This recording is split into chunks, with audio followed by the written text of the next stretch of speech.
Hello everyone, welcome to this next lecture of our history optional series जिसमें हम history optional को comprehensively cover कर रहे हैं और हमने शुरुआत की है एंशिएंट इंडियन हिस्ट्री से। हमारा जो फिलहाल का टॉपिक है इट्स महाजनपदास और आज हम मगध एम्पायर के एडमिनिस्ट्रेशन, पॉलिटी, इकोनॉमी उन सब के बारे में पढ़ेंगे। A proper mains dedicated session it would be. ठीक है, मैं कोशिश करूंगी कि ये टॉपिक एक लेक्चर में ही पूरा हो जाए, but if it exceeds the time then हम 2 लेक्चर्स में भी कर सकते हैं। ठीक है? तो सबसे पहले हम इनके एडमिनिस्ट्रेशन की बात कर रहे हैं। महाजनपदा पीरियड में किंग स्टेट का सुप्रीम अथॉरिटी हुआ करता था और किंग के पास एग्जीक्यूटिव, जुडिशियल और मिलिट्री तीनों पावर्स होती थी। उनकी प्राइमरी ड्यूटीज़ थी अपने जो सब्जेक्ट्स हैं, अपनी जो प्रजा है, उसको सिक्योर रखना, लॉ एंड ऑर्डर को मेंटेन करना, टैक्सेस कलेक्ट करना, एक्सटर्नल इन्वेजन से किंगडम को प्रोटेक्ट करना और अर्ली वैदिक पीरियड के ट्राइबल चीफ जिनको राजन बोलते थे, उनके कंपैरिजन में महाजनपदास का किंग काफ़ी पावरफुल हुआ करता था और एक परमानेंट रूलर हुआ करता था। मगध के रूलर जैसे बिंबिसार, अजातशत्रु, महापद्मनंदा ने किंगशिप को और सेंट्रलाइज्ड बनाया। बुद्धिस्ट टेक्स्ट अंगुत्तर निकाया महावगा जो है वो कहते हैं कि मगध किंग्स की अथॉरिटी का डिस्क्रिप्शन बहुत बड़ा अच्छा खासा उन्होंने दिया है। इवन जैन टेक्स्ट में भी बताया गया है कि ये काफ़ी एक पावरफुल मोनार्की हुआ करती थी। एक सेंट्रलाइज्ड मोनार्की हुआ करती थी, सेंट्रलाइज्ड मोनार्की मतलब अर्ली वैदिक पीरियड में सोसाइटी ट्राइबल जन बेसिस पर ऑर्गेनाइज थी, लेकिन महाजनपदा पीरियड में टेरिटोरियल स्टेट डेवलप हुए। अब लॉयल्टी ट्राइब की बजाय टेरिटरी और किंगडम की तरफ जो है वो शिफ्ट होने लगी। किंग डायरेक्टली विलेज, टाउन और प्रोविंशियल प्रोविंसेस को कंट्रोल करता था और एडमिनिस्ट्रेशन कैपिटल सिटी से रेगुलेट करता था। इस सेंट्रलाइज्ड एडमिनिस्ट्रेशन ने लेटर मॉडर्न एम्पायर के लिए फाउंडेशन प्रिपेयर की। Why centralisation happened? क्योंकि एग्रीकल्चर सरप्लस इंक्रीज हुआ, पॉपुलेशन और टाउन्स ग्रो हुए, है ना। एफिशिएंट टैक्सेशन की नीड जो है बनी और स्टैंडिंग आर्मी मेंटेन करनी होती थी। इस वजह से एक सेंट्रलाइज्ड मोनार्की हमको देखने को मिलती है। महामात्रास देखने को मिलते हैं। ये क्या होते हैं? ये होते हैं अमात्यास, है ना। अमात्यास या महामात्रास किंग के हाईएस्ट रैंकिंग ऑफिशियल हुआ करते थे और ये एडमिनिस्ट्रेशन के डिफरेंट डिपार्टमेंट्स हैंडल किया करते थे। इनका मेजर काम था revenue collection, justice administration, financial management, provincial supervision और रॉयल ऑर्डर्स इम्प्लीमेंट करना। ये डायरेक्टली किंग को रिपोर्ट करते थे और मॉडर्न पीरियड में भी महामात्रास का रोल जो है वो और ज़्यादा एक्सपैंड हुआ। लार्ज किंगडम्स को एफिशिएंटली गवर्न करना पॉसिबल हुआ इनकी हेल्प से और ब्यूरोक्रेसी जो है वो ग्रेजुअली प्रोफेशनल बनने लगी। देन वी ऑल्सो सी मंत्री। मंत्री ये क्या होते हैं? किंग के पास मिनिस्टर की एक एडवाइजरी काउंसिल हुआ करती थी जिसको मंत्री परिषद या काउंसिल ऑफ मिनिस्टर कहा जाता था। मिनिस्टर इंपॉर्टेंट मैटर्स पर एडवाइस करते on may be on foreign relation और war, revenue, diplomacy, internal administration और फाइनल डिसीजन किंग का ही होता था। वाइस मिनिस्टर जो है स्ट्रॉन्ग गवर्नेंस का इम्पोर्टेंट पिलर होते हैं। ठीक है, ये हमने देखा। फिर सेना नायका ये क्या होते हैं? सेना नायका क्या होता है? सेना नायका किंगडम का कमांडर इन चीफ हुआ करता था और आर्मी की रिक्रूटमेंट, ट्रेनिंग और डिप्लॉयमेंट उनकी रिस्पॉन्सिबिलिटी थी। वॉर स्ट्रैटेजी प्रिपेयर करना, है ना, मिलिट्री स्ट्रेंथ को और ज़्यादा बढ़ाना, एफिशिएंट करना, ये सब उन्हीं की जो है रिस्पॉन्सिबिलिटी हुआ करती थी। टेरिटोरियल एक्सपेंशन और इंटरनल सिक्योरिटी दोनों इंश्योर करते थे sena nayaka. Then we see ayuktas ये क्या होते हैं? एग्जीक्यूटिव ऑफिसर होते हैं implementing royal orders. Ayuktas middle level administrative officers होते थे। ये किंग और लोकल एडमिनिस्ट्रेशन के बीच लिंक का काम करते थे। रॉयल ऑर्डर्स को इम्प्लीमेंट करना, टैक्स कलेक्शन को सुपरवाइज करना, पब्लिक वर्क्स मॉनिटर करना, लॉ एंड ऑर्डर मेंटेन करना, ये सब काम ये किया करते थे। अगर जुडिशियल एडमिनिस्ट्रेशन की बात करें तो जुडिशियल अथॉरिटी ग्रेजुअली किंग के कंट्रोल में आ गई, है ना। रॉयल जजेस और ऑफिशियल्स जो है वो डिस्प्यूट रिजॉल्व करते थे, सॉल्व करते थे और केसेस जैसे property dispute, family dispute, theft, assault, murder जैसे केसेस जो होते थे और जो किंग सुप्रीम जज माने जाते थे, फाइनल जो डिसीजन होता था वो उन्हीं का होता था। यूनिफॉर्म जस्टिस सिस्टम एस्टैब्लिश हुआ इससे और स्टेट अथॉरिटी स्ट्रेंथन हुई। फिर हम रेवेन्यू एडमिनिस्ट्रेशन की बात करें तो रेवेन्यू एडमिनिस्ट्रेशन स्टेट की फाइनेंशियल बैकबोन थी। ऑफिशियल विलेज से land revenue, trade, forest, live stock tax ये सब कलेक्ट किया करते थे। एग्रीकल्चर जो है वो प्राइमरी सोर्स ऑफ रेवेन्यू था और कलेक्टेड रेवेन्यू जो है वो आर्मी एडमिनिस्ट्रेशन और पब्लिक वर्क्स पर स्पेंड किया जाता था। ठीक है, एफिशिएंट टैक्सेशन ने जो है स्ट्रॉन्ग ट्रेजरी इनकी क्रिएट की। Next we have Vassakara. ये क्या होते थे? ये क्या है? हमने पहली बार सुना है ना। वसुकरा अजातशत्रु के एक फेमस मिनिस्टर थे। ठीक है? वज्जी कॉन्फेडरेसी को डायरेक्ट मिलिट्री अटैक से हराना डिफ़िकल्ट था। वासकरा ने डिप्लोमेसी और इंटरनल डिवीज़न क्रिएट करके वज्जीज़ को वीक किया, डिवाइड एंड रूल स्ट्रैटेजी को फ़ॉलो किया और इसके बाद मगध ने वज्जी टेरिटरी एनेक्स कर ली। इसलिए वासकरा का नाम आता है, he was minister of Ajatashatru. Mahaparinirvana Sutta के हिसाब से उसमें ये पूरा डिटेल्ड रेफ़रेंस दिया गया है इनके बारे में, ठीक है? अब आगे बढ़ते हैं। इसका सिग्निफिकेंस क्या देखने को मिलता है स्ट्रॉन्ग ब्यूरोक्रेसी का, है ना? महाजनपदा पीरियड की ब्यूरोक्रेसी ने लार्ज टेरिटोरियल स्टेट को एफिशिएंटली गवर्न किया। एफिशिएंट एडमिनिस्ट्रेशन की वजह से रेवेन्यू इंक्रीज़ हुआ, आर्मी मेंटेन हुई, लॉ एंड ऑर्डर इम्प्रूव हुआ, एक्सपेंशन पॉसिबल हुआ और इसी एडमिनिस्ट्रेटिव स्ट्रक्चर को मौर्यंस ने भी डेवलप किया। आगे आते हैं लॉ एंड जस्टिस की बात करते हैं। लॉ एंड जस्टिस की बात करते हैं। तो अर्ली वैदिक पीरियड में जस्टिस कस्टम यानी परंपरा और ट्राइबल ट्रेडिशन पर बेस्ड था। महाजनपदास पीरियड में टेरिटोरियल स्टेट का राइज़ देखने को मिलता है और एक स्टेट जो है स्टेट मेड लॉज़ बनने लगे अभी।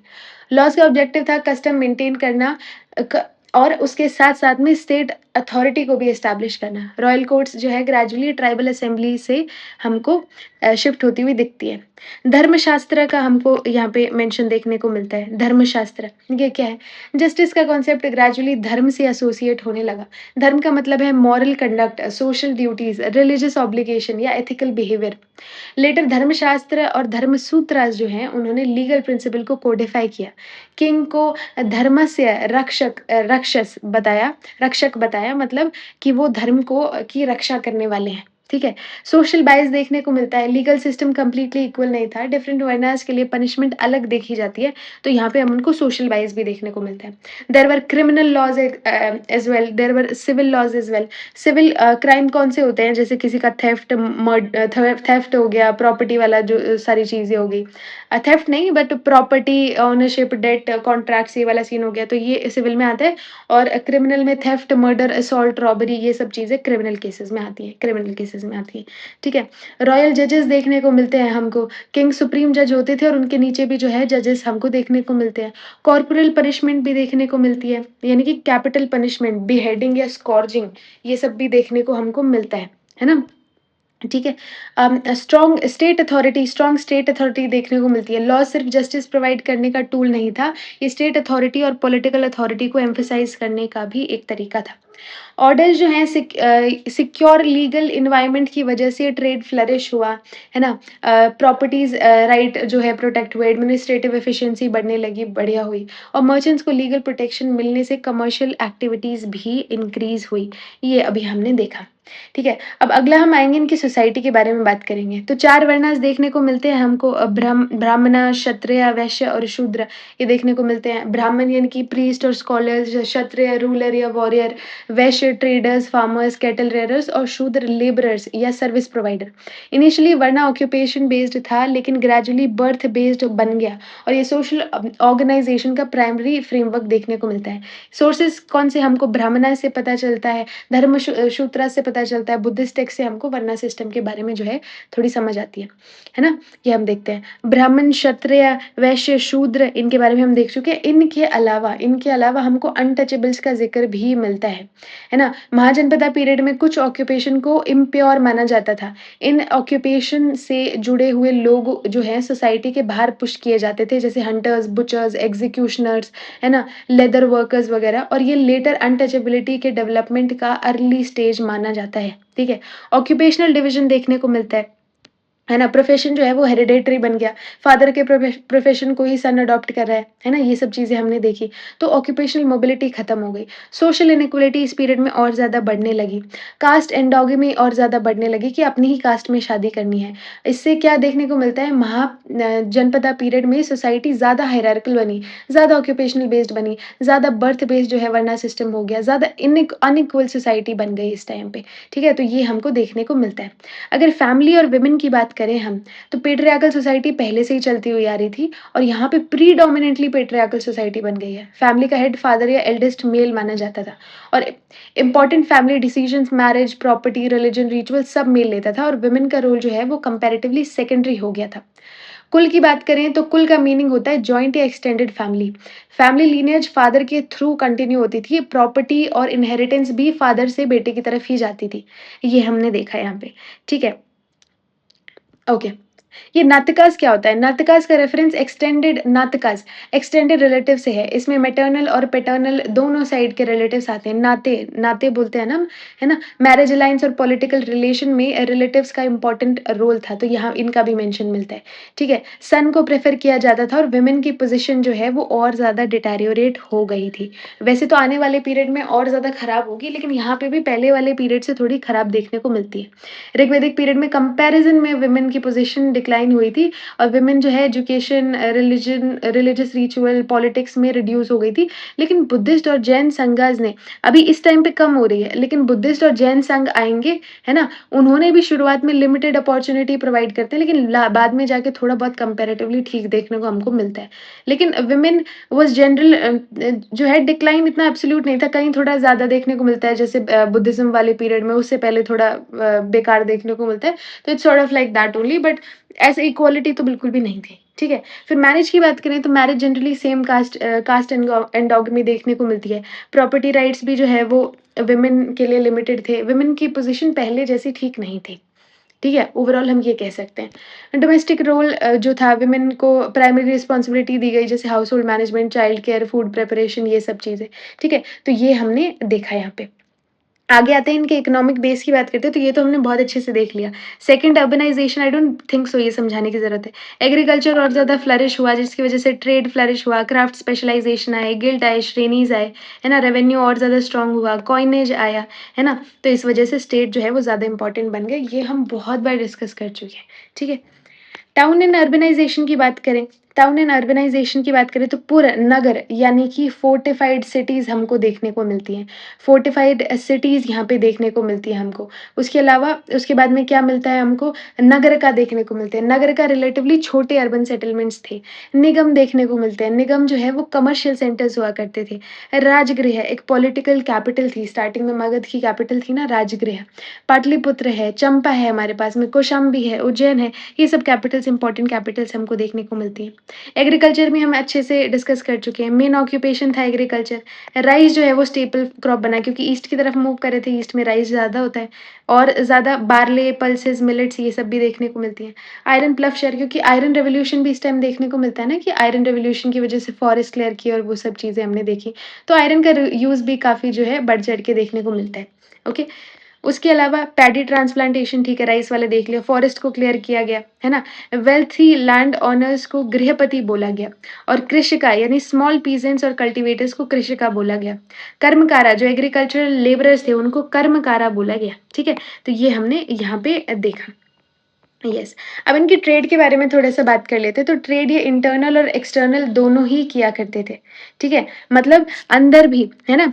ट्रेड बेसिस क्या था? पहली बात तो ये समझेंगे कि इतना बड़ा ये ट्रेड कर कैसे पाए? तो उसका रीज़न ये था कि इनके पास एग्रीकल्चरल सरप्लस हमको बहुत बढ़-चढ़ के देखने को मिलता है, ठीक है? तो that was there trade basis.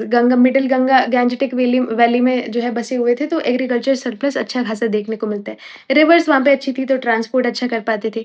2 important roots देखने को मिलते हैं, उत्तर पथ और दक्षिण पथ। नॉर्थ वेस्ट से ताम्रलिप्ति तक जो है कनेक्ट करता था गैंजेटिक प्लेन्स के थ्रू, और यहाँ पे पाटलिपुत्र को प्रतिष्ठान से कनेक्ट करता था एंड वेस्टर्न पोर्ट से कनेक्ट करता था, दैट वाज़ दक्षिण पथ, ठीक है। मैरीटाइम ट्रेड भी देखने को मिलती है हमको, bay of Bengal, Arabian sea से देखने को मिलती है।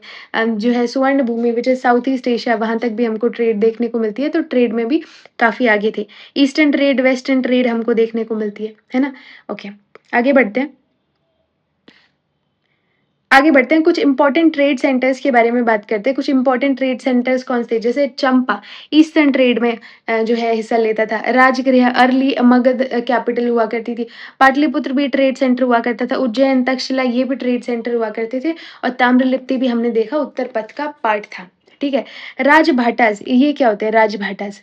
राजभाटास रॉयल सिक्योरिटी ऑफिशियल्स या गार्ड हुआ करते थे, है ना? ट्रेड रूट्स की सिक्योरिटी करते थे, कारवांस की प्रोटेक्शन करते थे, ये सब हमने देखा।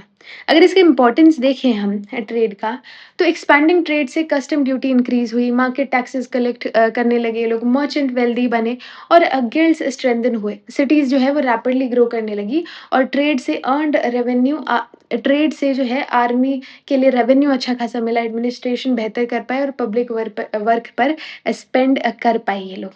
ठीक है? ये सब हमने देखा।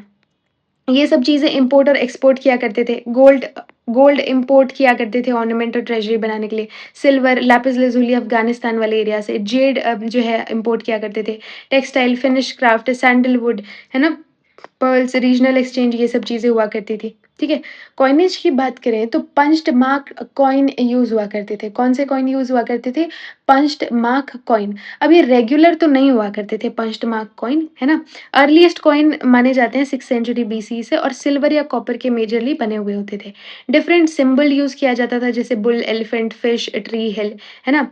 और रीजनल कॉइनेज महाजनपदास जिनने जो है ये रीजनल कॉइनेज इश्यू किए थे, ठीक है? ये देखने को मिलता है। इसका एविडेंस हमको पनीनी के अष्टध्यायी में देखने को मिलता है ना? ये सब चीज़ें हमने देखी। आगे बढ़ते हैं। आगे बढ़ते हैं, टैक्सेशन के बारे में देखेंगे तो बली कंपल्सरी लैंड टैक्स हुआ करता था 1/6 ऑफ द प्रोड्यूस। कैश और काइन में दिया जाता था, क्या तो कैश में दे दो या फिर काइन में दे दो। टैक्स बर्डन जो है वो मेजरली वैश्य और गृहपति इस पे पड़ता था क्योंकि उनके पास ही ज़्यादा लैंड थी कल्टीवेट करने को। ब्राह्मणास और क्षत्रिय टैक्स नहीं दिया करते थे।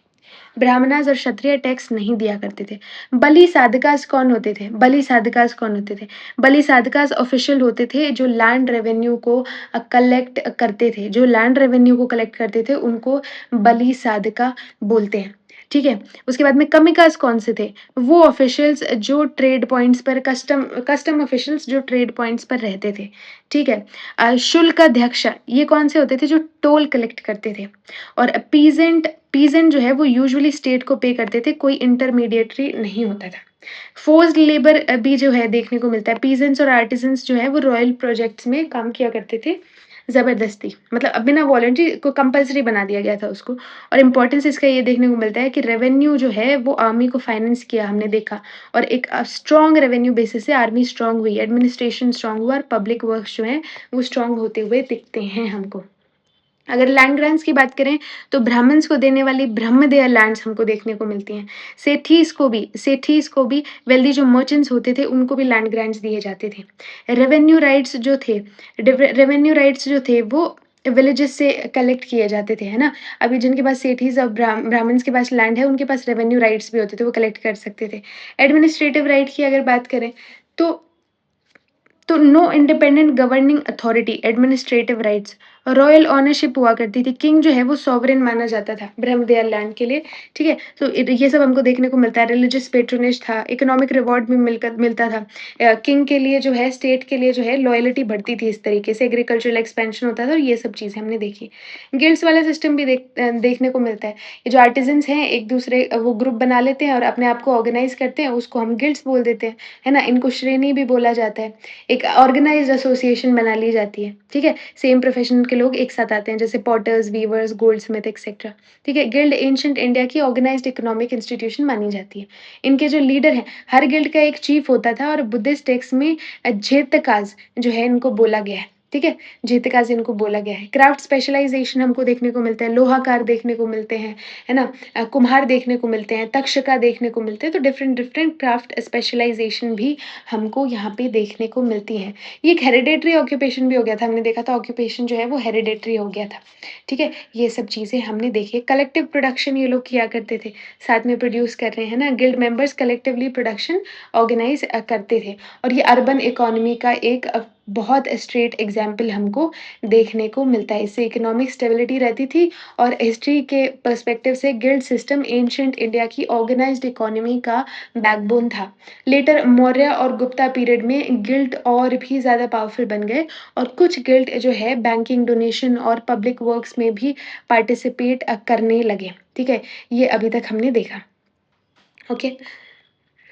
ठीक है। इकोनॉमी मगध की हम बहुत बार देख चुके हैं। Guild economy, labour extraction, revenue state, monetary system, river economy, fiscal concentration, है ना, सेंट्रलाइजेशन, कमर्शियल अर्बनाइजेशन, ये तो हम बहुत बार डिस्कस कर चुके हैं। Yes, okay. I believe we have completed the topic. हमने सारे डायमेंशंस कंप्लीट कर लिए हैं। मे बी किसी किसी लेक्चर में हमने रिपीट भी की हैं चीज़ें, जैसे what were the reasons for rise of Magadh, हमने बार बार रिपीट किया है और हमने साथ में भी डिस्कस कर लिया। आई होप आपको ये लेक्चर पसंद आया होगा। अगर आपको ये वीडियो किसी भी तरीके से हेल्पफुल लगी हो, then please hit the like button and subscribe to this channel. And या thank you so much, keep learning.